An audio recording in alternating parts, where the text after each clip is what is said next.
आरक्षण जो सबसे मूल भावना रही मंडल कमीशन की, उससे खिलवाड़ कर रहे हैं। अगर देश को सबसे ज्यादा किसी ने गुमराह किया है तो वो भारतीय जनता पार्टी ने पिछड़ों को, दलितों को सबसे ज्यादा गुमराह करने का काम किया। नीयत साफ हो तब हम उम्मीद करेंगे कि आरक्षण बचेगा। हम तो सरकार चलती देख रहे हैं उत्तर प्रदेश में। सभापति महोदय, मैं आपका धन्यवाद देता हूं कि मुझे बोलने का मौका मिला है। इस कॉन्स्टिट्यूशनल अमेंडमेंट बिल के समर्थन में मैं खड़ा हूं। साथ ही साथ बहुत सी बातें भी मुझे रखनी हैं। हालांकि समय सीमित है, पूरी बात नहीं रख पाऊंगा, लेकिन मैं कोशिश करूंगा कि कम समय में अपनी बात खत्म कर दूं। मैं सबसे पहले जितने भी मानव, जितने भी राजनेता, जितने भी पॉलिटिकल पार्टी जिन्होंने सामाजिक लड़ाई को आगे बढ़ाया, मैं उनका धन्यवाद देता हूं और आभार प्रकट करता हूं। आज मैं कुछ देर पहले तमिलनाडु के नेता, बहुत ही सीनियर नेता TR बालू जी का मैं भाषण सुन रहा था। उन्होंने संघर्ष और किस तरीके से पुराने राजनेताओं ने, जो इस समाज में सबसे पीछे हैं, सबसे दबे लोग हैं, जो हजारों साल अपमानित हुए, उनके संघर्ष और उनको कैसे सम्मान और हक मिल सके, उसकी कैसे लड़ाई लड़ी गई।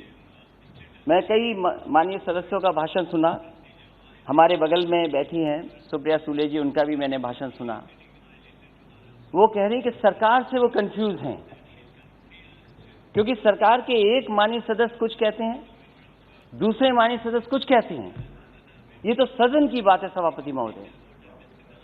लेकिन अगर हम सत्ता पक्ष में बैठे लोगों की बातें सुने और उनका आकलन करें, अगर देश को सबसे ज्यादा किसी ने गुमराह किया है तो वो भारतीय जनता पार्टी ने पिछड़ों को, दलितों को सबसे ज्यादा गुमराह करने का काम किया। और सभापति महोदय, नीयत साफ हो तब हम उम्मीद करेंगे कि आरक्षण बचेगा। हम तो सरकार चलती देख रहे हैं उत्तर प्रदेश में। क्या सरकार वो भारतीय जनता पार्टी की नहीं है?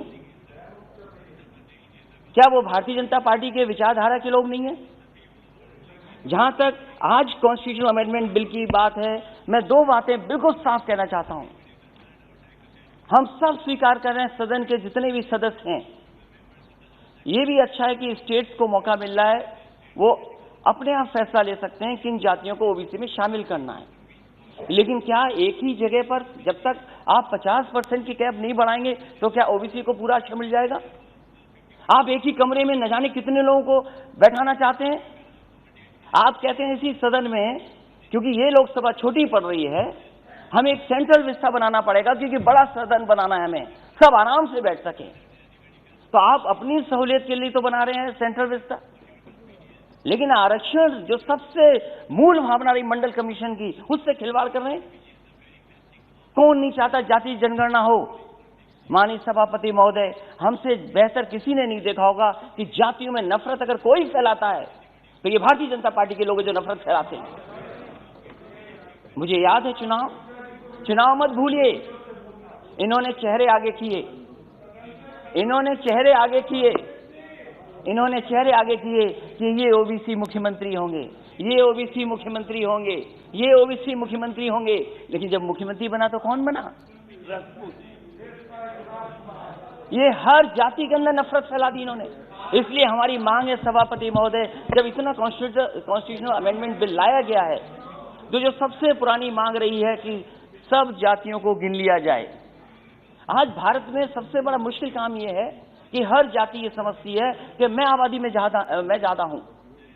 हर जाति को एक दूसरे से कंफ्यूजन पैदा किया हुआ है कि आप ज्यादा हैं जाति में, आपका हक छिन रहा है, आपको जो हक मिलना चाहिए वो नहीं मिल रहा है।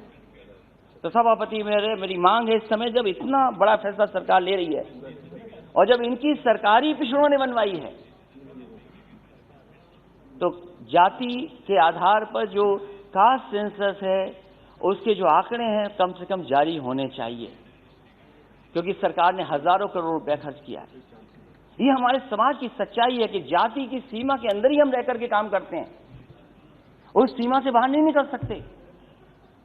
इसलिए जो सबसे बड़ी मांग हमारी है, एक तो आरक्षण की कैप बढ़ाई जाए, 50% से ऊपर किया जाए, वो सरकार स्वीकार करेगी कि नहीं करेगी। वहां के माननीय सदस्य जो पिछड़े और दलित बैठे हैं वो शायद इस बात को मानते होंगे कि आरक्षण बढ़ना चाहिए, लेकिन अगर एक को पद मिल जाए, एक मंत्री बन जाए, 2 मंत्री बन जाए, शायद उससे पिछड़ों का भला नहीं होने वाला। भला तब होगा जब हम इस 50% की सीमा को और आगे बढ़ा दे, तब जाकर के हमें पिछड़ों का भला होगा। मंत्री बनने से भला नहीं होने जा रहा है।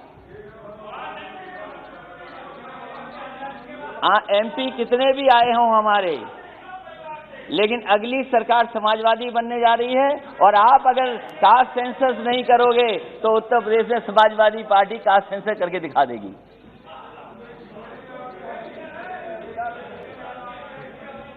और वो नारा जो सोशलिस्टों ने दिया सभापति महोदय, क्योंकि जब 50% से आगे की बात मैं कह रहा हूं तो वो नारा हमें याद करना चाहिए। सोशलिस्ट लीडर्स ने दिया कि सोशलिस्टों ने बांधी गांठ, पिछड़े पावे 100 में 60। और ये सरकार न भूले, आपको पिछड़ों ने ही मौका दिया यहाँ बैठने का। जिस दिन पिछड़े हट जाएंगे और दलित हट जाएंगे, आपका पता नहीं लगेगा कि आप कहां पर हो। इसलिए सभापति महोदय, हमारी 2 ही मांगे हैं कम समय में। एक तो सीमा बढ़ाई जाए, और दूसरा ओबीसी के कास्ट सेंसस के जो आंकड़े वो जारी किए हैं। बहुत बहुत धन्यवाद।